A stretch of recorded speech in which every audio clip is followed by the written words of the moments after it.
kembali bersama Mas Vicky Amarnani dari Monex Market Strategist. Iya. Baik. Mas sejauh ini sudah mengalami koreksi. Kira-kira apakah sekarang waktu yang tepat nih untuk membeli, Mas? Oke, tergantung apakah kita investor jangka pendek atau jangka panjang ya. Kalau misalnya untuk jangka panjang, menurut saya level ini sangat menarik ya.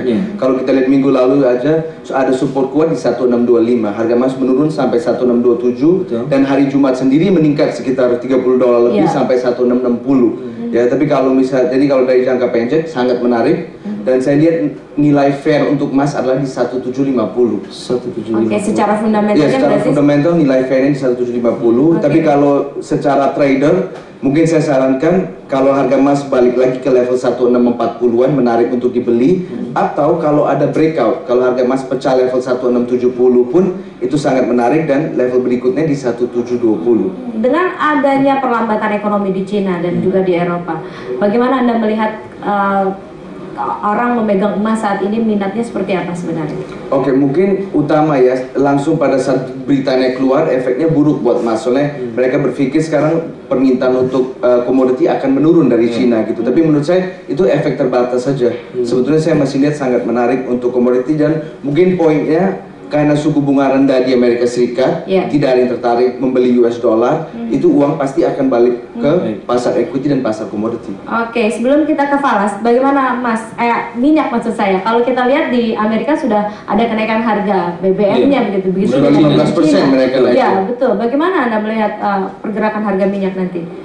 Udah naikin di Amerika Serikat, 15% di Cina pun pemerintah naikin bensin, dan mungkin minggu depan kita juga mau naikin harga BBM ya. Menurut saya sudah waktunya. Tapi kalau saya lihat untuk harga minyak, saya lihat dia akan ranging ya, soalnya karena keadaan ekonomi juga sangat sangat kritis ya. Kalau harga minyak naik pecah $110 itu tidak baik buat ekonominya. Tapi sementara ini saya lihat ranging antara 10550 sampai 10850 ya untuk minyak. Tapi saya melihat jangka panjangnya minyak akan turun, dan level yang saya perhatikan adalah 10480. 10480. Kalau minyak bisa di grafik 4 jam ya, mungkin saya teknikal sedikit ya.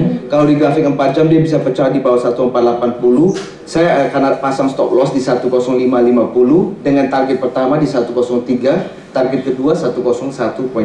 Mungkin hari Jumat juga ada berita dari Iran ya, ekspor mereka menurun 14% atau 300.000 barrel per hari. Jadi karena efek itu harga minyak juga meningkat hari Jumat. Jadi karena masih ada sanksi dari Iran ya, banyak negara seperti Prancis, Inggris sudah tidak impor minyak dari Iran, efek itu masih akan berlanjut. Karena itu saya lihat minyak untuk ranging antara 10550 sampai 10850, tapi ke depannya pasti akan turun, downtrend. Oke, kita beralih ke informasi falas terlebih dahulu. Baik, pemirsa, setelah terus-menerus mengalami penurunan dalam 3 sesi sebelumnya, akhirnya euro berhasil membalikan keadaan dengan menguat ke level tertinggi selama 3 pekan terhadap dolar pada peragangan Jumat pekan lalu. Hal ini terjadi seiring dengan meredanya kecemasan perlambatan ekonomi di Cina dan zona euro. Ya, bagaimana evaluasi pergerakan dolar Amerika dan euro ini? Dolar euro ya.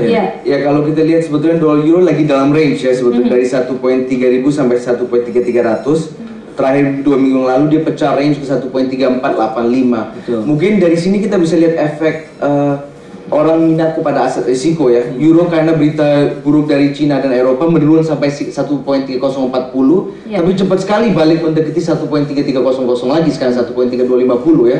Jadi efek itu ada koreksi pada euro, orang minat kepada aset risiko, euro balik naik lagi. Jadi untuk sekarang mungkin dua angka, euro pecah 1.3300 kita buy, euro kalau pecah 1.3000 kita sell. Jadi saya memperhatikan breakout untuk euro. Kalau ada berita lebih buruk kalau ada euro, euro bisa saja menurun. Tapi sementara ini ranging dulu.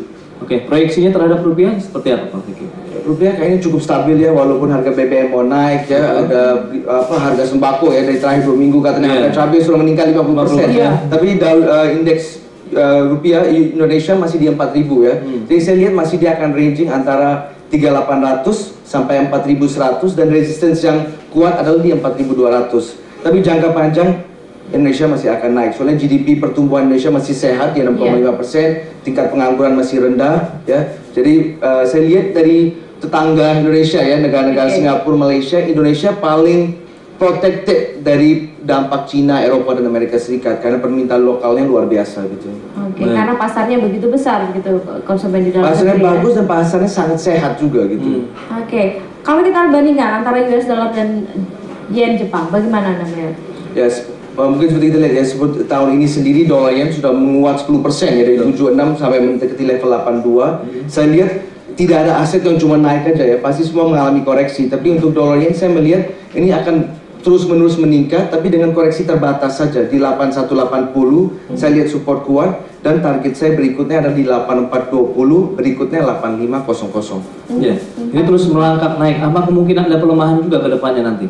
Pelemahan yen. Iya, terhadap yen. Maksud saya pelemahan yen gitu. Jadi dolar menguat terhadap yen, dolar yen itu meningkat ke 84.20, level berikutnya di 8500. 8500. Oke. Tapi support yang kuat saya lihat di 81.80. 81.80. Oke. Baik, kita break lagi, Mas. Boleh. Ya pemirsa, Power Breakfast masih akan kembali dengan info produk dan seminar Monex Invest in the Future.